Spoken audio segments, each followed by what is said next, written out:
Well, all right. So Mr. Tyshawn Warren, am I pronouncing your name right? Your last name's easy. Tyshawn? Yeah, you're good. Okay. All right. I was just talking to someone on our team, a salespeople that we train that for one of our accounts, and he was actually in a city that I have a lake home about an hour north of here. This last weekend, I was like, dude, I can't believe you're at the lake. Like, why didn't you stop by? We were at the lake house. And he's like, oh, we were over in this town called Asagi Beach. I'm like, Asagi Beach? You mean Osage Beach? Like, oh, I thought it was a soggy beach. Like, no, dude, it's not a soggy beach. It's Osage Beach. Yeah. So sometimes, we're just bad at pronouncing names and everything. So listen, I appreciate you being on here. Now, this is going to be an interesting conversation because if you're brand new to our Facebook group, Sales Revolution, first of all, welcome to the Facebook to Sales Revolution. But every single week, we go live with at least one, sometimes we'll do two if I have more time, of our clients, whether it's a company that we train or an individual salesperson that we train like Tyshawn that's in our Advanced Inner Circle program. And we go live with them and talk about how they're just crushing it in sales, like how they're actually selling so much and how that happened using NEPQ sales training courses, okay? So a lot of times people are like, man, how do these people do this? Like, it's unreal. Like, Tyshawn makes 25 grand a month. There's no way I can do that. Like, nobody in my industry's ever done that. Well, because you haven't learned the right skills yet, right? Yeah. So a lot of people in his industry never do that either until they learn the right skills. So we're going to get into that. Tyshawn, now you're coming live from where? You live down in Texas, right? Right, I live in San Antonio, Texas. San Antonio, Texas. Probably getting hot down there by this time of the year. Super All right, my man, the young guy. And you're like 27 or 28? Yep, only 27, man. Not as old as you.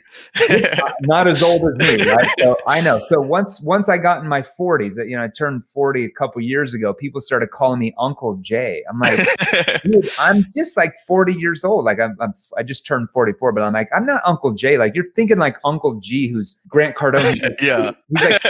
He's like 65. Like you can call me uncle when I'm in my 60s, but my 40s, I don't know. Well, I guess I could be an uncle, but you know what I mean by that. Yeah. Okay, so this is going to be interesting because we're going to go over your story and we're going to go over certain things that we taught you in the Advanced Inner Circle about how to prevent objections from even happening in your prospect's mind. Like when you learn that shift, besides everything else we teach you in the Advanced Inner Circle, like what that did for your sales and your income and the people you're able to help.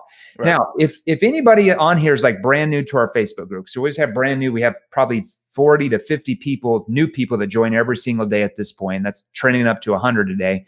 I'm the founder and chairman of Seventh Level, and we're an organization that helps sales professionals exactly like you. So we help sales professionals like you watching. We help coaches. We help sales executives and leaders and business owners transform the way you and your team sell by learning how to use human behavior to your advantage in your sales process.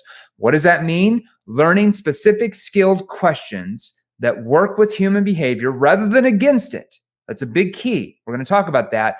Those are called neuro-emotional persuasion questions. That stands for NEPQ. If you hear us talk about NEPQ, that's what we mean. Now, we have to teach you the right tonality that takes the sales pressure out of your conversations, puts your prospects at ease, because you don't want them to have anxiety, and get your prospects to open up, to want to engage with you and actually persuade themselves and pull you in rather than you trying to push, which we know just creates more resistance. Now, along the way, if you want to learn about how we can help you sell a lot more of your products and services like we have for thousands of our clients at this point. Hell, we have about 3 to 5 new testimonials that post every day in our Facebook group here. Every single day. We have about 5 different Facebook groups.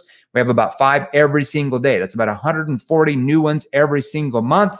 And we're up to almost 3,000 testimonials in the last 2 years. So it's getting exciting at this point. So we want you to be in that group as well, like Tyshawn.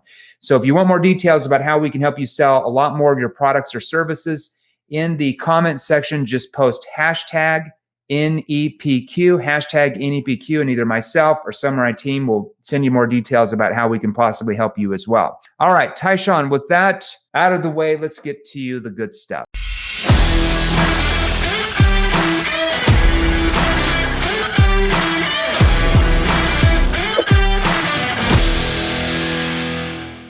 All right, right. So I love bringing people on here. Every week, like I said, we interview 1 to 2 clients every single week, week after week after week, since we've started this Facebook group 7 months ago. So we've interviewed, I don't know, at least 40 or 50 of you so far. So there's like a waiting list. People like, man, can I get on the show? What are you making? No, you got to make this amount before we get you on the show. Or you better get in the training a little bit more. So Tyshawn, what I like about you is you haven't been here that long. Okay, You got into Advanced Inner Circle, what was it, 5 months ago, 4 months ago? Something like that. Okay. But and now you're up to almost 25,000 a month in commissions. Okay. I'm almost up to 30 this month. Oh, you're almost to 30. Okay. I know you're averaging like 23, 25 a month, but now you're almost up to 30. And that just comes with more advanced training from the Inner Circle. Like every month, your income should be going up, up, and up and up, right? Until you probably, with what you sell, we can get you up to 50 grand a month if you want that. More money for you to invest. Now, let's talk a little bit about this though, because a lot of people on here might think you're like some type of superhuman, or like you're some Superman guy from the planet of, Kajabi or whatever. I don't know. But let's start back when you first got into selling. I mean, you're only 27, 28. So it's not like we're talking about you've been selling for 2 decades. So tell us about how you got involved in selling. What was one of your first sales jobs that you started? We actually started selling probably around like 3.5 years ago. And I was not a salesperson. I actually used to be an IT consultant. So I was a person sitting in the back, like doing nothing, not interacting with people. So I was like the worst person you could have as a salesperson. And so I started my own agency. And I'm not sure if you know this, but and the first sales training I ever got was your like 8-week academy that you came up with like 3 years ago. Oh, the basic product when we were launched. Yeah. And you told me that right before. And I'm like, dude, I had no idea. I didn't, I mean, we had like hundreds of people buy that. I mean, thousands of people buy that product when we first launched the company 3 years ago. That was just the basic course. Yeah. So you got the basic course. Did you do anything with it? Yeah. So I started going through it and I tried to test it out. And then like everybody else, I got shiny object. Like it was the first, I didn't know what I had. I took it for granted. And I was like, I didn't know this was good. So like I started like trying to piece everything together, convolute stuff. And then I went from agency to high ticket sales. And then I just like the way I was selling didn't feel right. Especially with people that are like high level. Yeah. What do you mean? What do you mean by that? The way you were taught how to sell. Now, how were you taught how to sell by these companies you started working for? Well, I still like, I got a whole bunch of sales training, and a lot of it, especially in the high ticket space, teaches like the authority frame where like you want to make sure that you're the good fit for us and all this like nonsense. Especially that definitely didn't work with people that are like at a higher levels. If they're doing like $100,000 a month. Like you could just tell, like the conversation just went downhill as soon as the conversation started. Yeah, because you tell everybody what you sell now. Right now, I sell real estate investment coaching. So you sell real estate investment education, and some of the people that are leads. These are high net worth investors already. They're not like little, like I hope I can make a few bucks. Like these people are already making a lot of money in real estate, and they're just looking to even scale that further. Mm-hmm. So when you try the old high ticket coaching stuff, like, this is going to be a good fit for us and a fit for you. Right. What usually happens with most of those type of people? It's like instant resistance. And there's like, just some of the price, man, like Audi, I do this stuff. And so like those people, and then especially even like people that didn't have businesses yet, like if they were like really A-type, like it would turn them off immediately. Well, yeah. And a lot of that is taught, I'm not going to name any names, but a lot of that sales training comes from like about 3 or 4 different sales trainers that made money, 10 years ago in the space, but the space is a lot different, right? It's people have changed, like the consumers change all the time. And when you try to put like posture people and say, oh, this is a good fit for us and a fit for you, like nobody believes that. Like what they're going to, like, if they're like, oh, you're not a good fit for us, so we're just going to turn down your money. Yeah, right. They're not right. They don't think that you're going to come back and say, I don't think you're a good fit for us. We don't want your money. You're going to have to go do something else. Nobody believes that. Yeah. So when you say things like that, and I know obviously we train you not to do that and like how to do that. When you say things like that, it instantly triggers resistance, and they automatically do not trust you. And that's an uphill battle you have to face as a salesperson. The rest of that sales call or the follow-up call, they just don't trust you the whole time because it was triggered initially by this so-called frame that you've been taught somehow works, even though it doesn't. Yep. Okay. So you started learning those old school sales techniques. What type of results did you get using those? I did okay, but like like, so I was doing between like maybe like 5 to 8K up and down. Yeah. And like what happened was like there's days where I would just be like so emotionally drained. I Yeah. I just didn't feel like selling like the next day. Like again, I hope people no show because I don't feel like dealing with this. Mm. And then even like the objection handling, I couldn't objection handle because like we get to the end of the call and I've kind of like boxed them in. So like there's nowhere to go like after that. And if they're like no, I can't handle correctly. Yeah. And so, Tyshawn said a very important thing, because a lot of times when we start training, clients in our advanced inner circle and advanced NEPQ 3.0, a lot of them say the same thing. Like, I feel mentally drained. Even, I've had clients that made 20 grand a month in commissions that come to me like, I feel mentally drained. I'm in a boxing match every day with prospects, trying to win them over, manipulate them to buy, and they just wear out. And eventually you want to get out of it. It's like whenever you're saying like, I was hoping clients would no show, Yeah. that's definitely a sign that the way we're taught to sell is triggering us to feel uncomfortable. And if it's triggering us to feel uncomfortable, what the hell do you think is going on in the prospect's mind? Yep. It's making them feel really, really uncomfortable, right? And we wonder why we get so many resistance and objections, but it's triggered by the way we're speaking, the way we're communicating with our prospects. So, okay, so you're making 5-6 grand a month. You're doing okay. I mean, hell, you're 25, 26, 5-6 grand a month. You might as well be Donald Trump. You think you can go buy Trump Towers or something. Yeah. You're a billionaire in your mind at that age. So what caused you to be like, man, I'm here, but I need to learn more advanced skills? Like what happened in your brain where you're like, man, I'm tired of selling this way. Like, I need to learn how to sell a lot better. Well, the funny thing is since I got your training so long ago, like as I was going through all these other trainings, like I was like, this doesn't make a lot of sense. Like what Jeremy taught, but I was like, well, let me try to go back to it.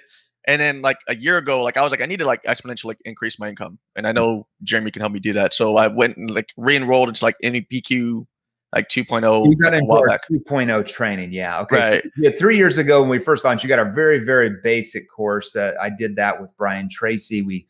He recorded a little bit of stuff, and I did like probably 95% of it when we launched. That's just basic training. Then you got our NEPQ 2.0 training portal. That's the 11-hour sales training course with all the bonuses. Okay, so you got into that. You didn't really, it's just the portal. But what type of results did you get just from that training? Well, because like before, I was kind of using what you teach, but like adding on stuff that didn't make sense. Like I was like, let me just go 100% NEPQ. Okay. Yeah. And like from there, like my conversation time went from like an hour and a half, hour to hour and a half to like 45 minutes. Okay. So you got better. And then I increased my income to like, like 10, 11K. And I was like, well, like I want to exponentially increase. So let's just join Inner Circle. And so like from there, you doubled your sales from the 2.0. I mean, that's not bad, going from 5 or 6 within like a month and a half. Yeah. I mean, and you will automatically 10 to 11 grand, 12 grand. But what caused you so even when you started using just the NEPQ 2.0 training, when you doubled your sales and doubled your income within a month and a half, how are prospects what was changing them? How did they start reacting to you compared to using the old traditional selling stuff? People were a lot more open to, especially telling me their problems. Yeah. Because like now it's not like a conversation where I'm actually trying to help them versus trying to box them in to sell them something. So like before it was like very surface level, and I knew it was surface level, and I would try to like dig deeper, but I was like, this is going to create more resistance than I already have. And so like now I could actually dig deeper, and they would be open to like telling me. And they want you to dig deeper, right? So then you doubled your income from NEPQ 2.0. What caused you to be like, you know what, 10, 12 grand a month in commissions is good, but I want to double that? Like, what caused you to then reach out to us and like, hey, I want to get in your advanced inner circle program with you? It's because I started seeing like higher level people, especially like Matt and Marco. Like I'm like, they're doing 100K a month in this industry, and like, what am I doing? So I need to step up. Yeah. So like I was like, I just immediately made the jump to Inner Circle so I could exponentially increase my income, provide more for myself and my family. Yeah. So what's a difference between even NEPQ 2.0 and Inner Circle in your mind? Like, what caused you to be able to go from 10 to 5 to 6 grand a month with old school selling techniques, triggering resistance? 2.0, NEPQ 2.0, you're doubled that, you get up to 10, 12 grand a month, and now you're more than doubled that consistently every month. What's been the biggest thing that has changed in what we've trained you in the advanced programs compared to what you were doing before? I think there's 3 things. One is I had the script from NEPQ, but like now it's like a lot more tailored, and it gets tailored like every day to like and the biggest thing for me is like been interruptions, like interrupting people and like kind of slowing, because you can see I already speak Tell us, fast. tell us about that, because a lot of people are like, never interrupt somebody, just let them talk. But what happens when you just let people go off on tangents? It just becomes that part of the conversation just becomes pointless. And like, especially if you're digging into a problem, they start going on a tangent, talking about like their history of 20 years. Like then they're not in their problems anymore. And like, so you get to the end of the call and they don't feel like they have a problem anymore. There's no so it doesn't serve either of us. So one thing that we have to understand is when we say interrupt somebody, you're not doing it aggressively mean. You're not like cutting them off and saying, oh yeah, well that happened to me. Let me tell you about me. Or, oh yeah, that happened to me. And here's how we solve that. We have this greatest solution, and we start focusing on us. When we interrupt, it's because we're trying to redirect the conversation, but we're focused on them when we interrupt. We can just jump in and say, John, I apologize. And I'm going to come back to that in a second. But when you said that it's causing you stress, what did you mean by that? And right again, I'm focused back on them. And when we interrupt people like that, when there's a split second pause, and then you focus back on them, what do? They open up even more. And they open up even more. Did they ever come back and say, well, damn it, you interrupted me, son. I was telling you about my 27-year history. They never do that, dude. Because like you're asking about them. When we interrupt somebody and ask further clarification about what they were saying, so you nail it down and then move on to, your problem awareness questions or your situation questions or solution awareness questions, wherever you're at in the NEPQ process, people just open up more. And when you ask those questions and then you clarify and probe off their answers, psychologically, what is going on in that person's mind? They're already positioning you as the expert. Yes. And that you can help them. Questions make you appear that you are an expert and you know what you're doing, and you're going to get them the results that they want. When you just talk about how good your solution is and how you're the best at this and you're the best at that, and you talk down your competitors, it makes you look like what? Makes you look inferior, like you can't provide them.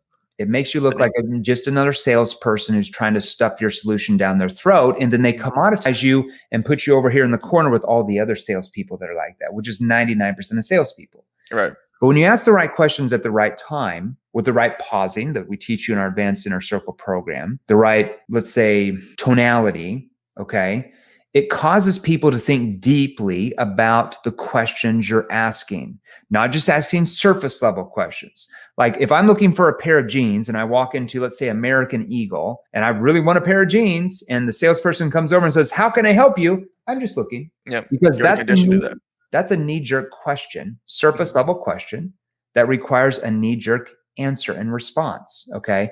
So we have to learn how to ask the right questions, but learn how to go under the surface. So you started learning how to ask those questions. And what did your prospects start doing besides just wanting to engage? They just started opening up like a lot faster. Like so I said, NEPQ to like 2.0, I went from like an hour and a half to like 45 minutes.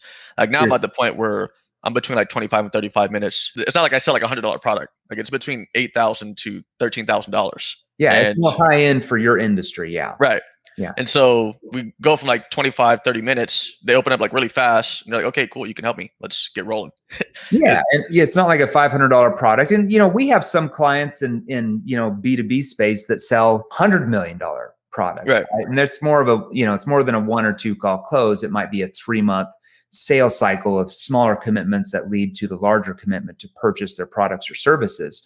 But, to hone down an hour and a half call that you were at, making each call an hour and a half, each sales call an hour and a half, and you're making $5,000 a month, but then honing it down to 35 minutes and you're making $25,000 a month, what does that give you more opportunity for? Just to spend my life. Because like right now, especially 35 minutes, and I probably take like 20 calls a week. So I work like maybe like 25 hours a week. Yeah, exactly. And you were telling me like, man, I need to book more calls. Like I need to get more in the company, because just by, let's say if you went from 25 hours a week to 40 hours a week, just right there, you're probably already at 38 to 40 grand a month in commissions, taking more calls. You see how that works? 100%. All right. So, I always put people on the spot. I love to put people on the spots. What's one of the biggest objections that your prospects give you? It's usually, I guess, money. Okay. And what do they usually say? Tell me what they would say. You get to the end, you go through your presentation, everything seems fine and hunky and dory. And what do they say? Well, the funny thing is it's an objection, but like before it's objection, like, oh, that's just too much money. Like now the objection is more of like, this sounds like this is what I need. I just don't have the funds. Like, Now, what there's should a we do? big difference in that objection, right? Because if Mhm. you're getting objections that says this is too expensive, this is too much money, what does that mean? That means you don't know how to ask the right questions that are building urgency in their mind for them to see here's what their current situation is. Some people call that the current state. Here's where Mhm. they are now. Here's their future state. Here's where they want to be, their objective state. What's this big gap in between? It's all these problems that your questions have allowed them to see they have that they didn't really understand or feel that they had, but your problems brought that to their attention. Your questions brought that to their mind, and now they see the consequences if they don't do anything. But if you don't know how to ask those questions, if you just ask surface level questions like consultative questions that you can read in any sales book, there's not a big of a gap in their mind. And so Mhm. now that problem doesn't look that big. And your price point looks really big, the problem not so big. And that's where you get, this is too expensive. We're going to look around at your competition. Your price is too high. But if you're able to establish that gap in their mind by learning NEPQ and asking those questions that go far deeper underneath the surface, that get them emotionally involved in wanting to solve their problem, not you involved, but them wanting to solve it with you. There's so much of a gap in their mind. They feel so much urgency that they feel they have to do something to get where they want. And they do that with you. Now, Right. when they feel that way, the only objection you might get is like, I know this is what I need. I just don't know how I'm going to get the money. Right. Now, that's what you want compared to this is too expensive, or I'm going to look around at your competitors. Because that Exactly. means you didn't help build enough pain or need in their mind by your questions that allows them to see that. So every once in a while, you still are going to get some people that say like, oh man, I really want to do this, but we don't have enough money. Mhm. And you say what? Well, I just follow what Jerry teaches. Sure. You know, tell me like if you did have the funding, like would this possibly work for you? And they say what? And they're like, I mean, yeah. And then I just Every ask them time why. they're going to say, yeah, they're going to be like, yeah, it would. I just don't have the money, right? Uh, So tell me this, Amy, like if you did have the funding, is this something that would work for you? No one will say, nope, it wouldn't. It would not work for me. They don't yeah. say that at that point because at that point, you've taken them through the engagement stage. You've helped them build this need and this pain by your questions and going under the surface and what their problems are and the root cause of the problem and how the problems are affecting them, that by the end, they're already sold themselves. Like they're in. Now they're thinking like, where can I get the money for this? How do Right. I do this?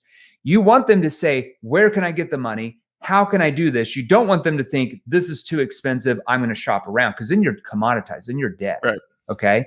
So then they say, well, yeah, and then so when they say, yeah, it is, you say what? I ask them, well, why do you feel like it is though? And why do we want to ask them that NEPQ probing question there? Because you want them to get to like tell themselves more and why this exactly would work for them and how to solve their problems. Yeah, because if they tell themselves, not only are they telling you why they feel it's what they're looking for, but if they tell themselves why it's what they're looking for, do you think at that point that's more persuasive than you telling them it's what they're looking for? Yeah, 100%. Yeah, of course. If you tell them it's going to go in one ear out the other, if they tell themselves from your questions, it's the gospel. It's right. It's their idea. Now, they're still going to come back and say, well, yeah, it's what I'm looking for because of this. It's going to help me with this. But man, I just don't know where I can get this 13,000 or whatever your price point is, this 9 or 13,000. And you ask what? Then we just like collaborate together. So I just say, okay, so I can appreciate that money might be an issue from what you told me. Like, how do you think you can resolve that to like where you can find the funding to get the training and coaching to, solve XYZ problem and get you to, 300K in the next 12 months? Did you notice what Tyshawn just did? And I'm going to repeat what he just did a second for you, kind of break down it. Said he tied in, how do they think they can overcome that themselves? So he's being collaborative. He's not being adversarial. Like, well, can't you just put it on a credit card? Can't you just go borrow the money and like start arguing with it? No, that's not going to work. Okay. It's going to create resistance, but he's being collaborative. He's saying, okay, I can appreciate that money might be an issue. So he's acknowledging that empathy. Okay. How do you think you can resolve that where you can find the funding to put into this real estate training to make sure you can get out of your job and start making more money for you and your family? Notice how that was what they want. They wanted to get into real estate so they could make more money to start their own business, to leave their job and have more time with their family. Let's say if that's what their problems were, okay, that they mentioned to you in that conversation. Now, notice what Tyshawn did. He's asking them how they see themselves finding the funding. He's not telling them where to get it. He's asking them how they see themselves, where they're going to find the funding so that they can. And it repeats back what they said they wanted. Now, notice what he did. We've taught him to tie in the funding to what? Getting what they wanted. Mm-hmm. If they can get the funding, they get what they want. If they can't get the funding, they don't get what they want. Do you think that internally motivates somebody to go out and try to find the funding to get what they want rather than you telling them where to get the funding? Like people don't like to be told. So like if they come up with the idea themselves, like people after that question, people always say, well, maybe I could, like, I know my mother's, like my aunt could like probably fund it. I could probably go get a loan. They just come up with suggestions themselves. Yes. Now, if they don't, because you still have some people that won't, you then say, well, you know, Jeremy, I really like this, but I don't know. My credit's not good. I don't know where I could get it. I can appreciate that. I guess if you thought about it, besides your credit not being good, what other avenues do you have to find funding so that you can get the training to get involved in real estate so you can have more time with your family? And I'm going to repeat back the second thing they said they wanted, which was more time with their family. So I'm giving them another opportunity. If they, a lot of times they're like, well, I could get my 401k, or maybe I could put it on credit cards, that maybe I have a payment plan. They'll come up with ideas. If they still can't come up with ideas, what do you do? Then you can make suggestions at that point.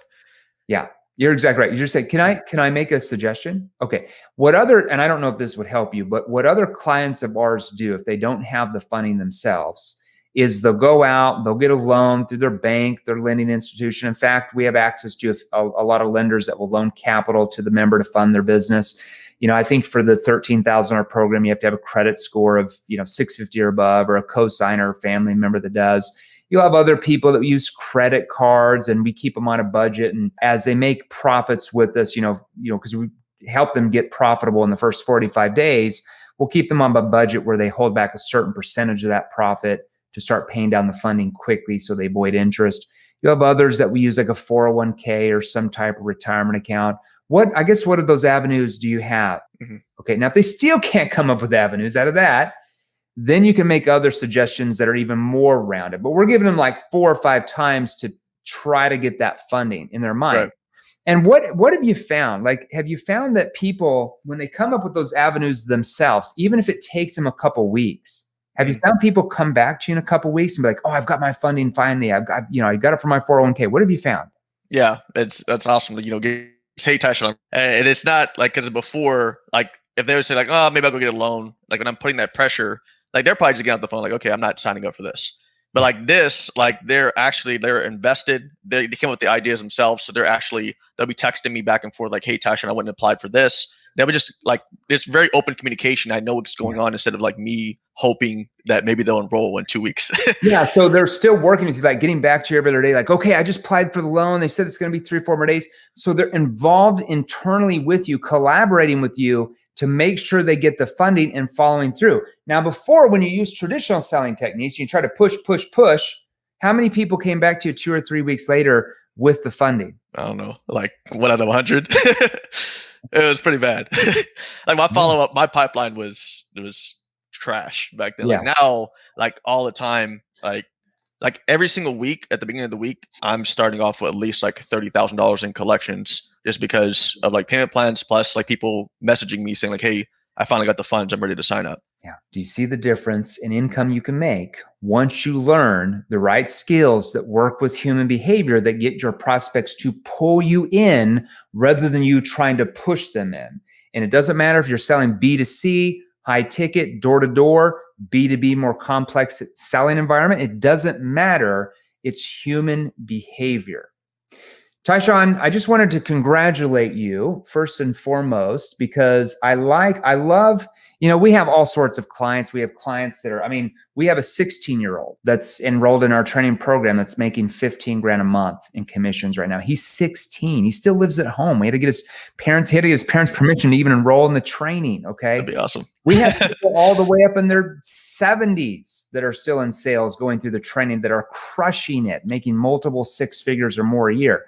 So it doesn't matter your age. It doesn't matter your industry. It doesn't matter your product or service. We train hundreds of industries at this point. Tyshawn, any last words of advice you have for anybody listening right now, or anybody that might listen to the replay here in a bit? I guess the words of advice is like, if you want to increase your income, just focus on NEPQ. Like just shut everything else out, put blinders on, and just focus on actually helping people. Yeah. Well, it's true. We teach you the right skills that help position you with your prospects as more of a problem finder and a problem solver rather than a product pusher, which is how most salespeople are trained, right?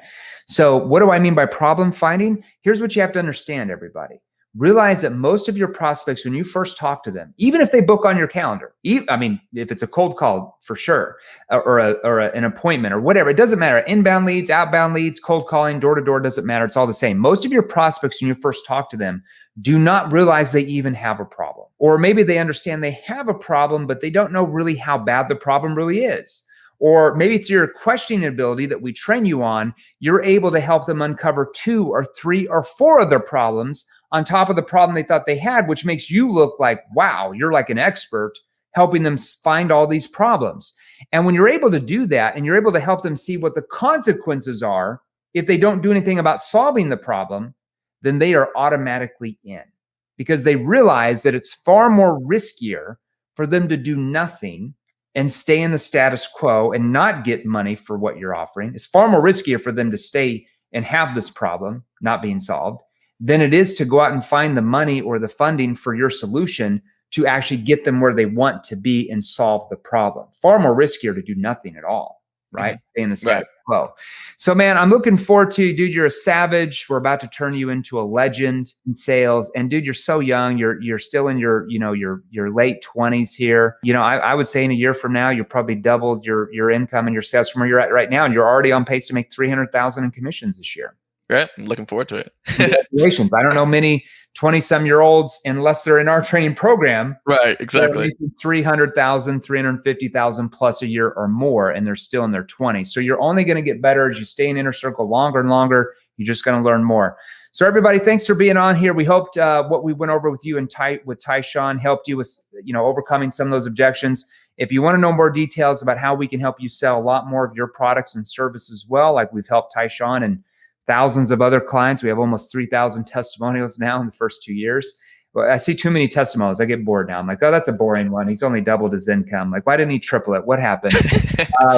She only increased her sales by 60% in the first 2 weeks. That's horrible. But anyway, so if you want to know more details about how we can help you become one of those testimonials, if that's what you want, because you, of course, don't have to sell more. You can always stay in the status quo. I'm always sarcastic, my mom says.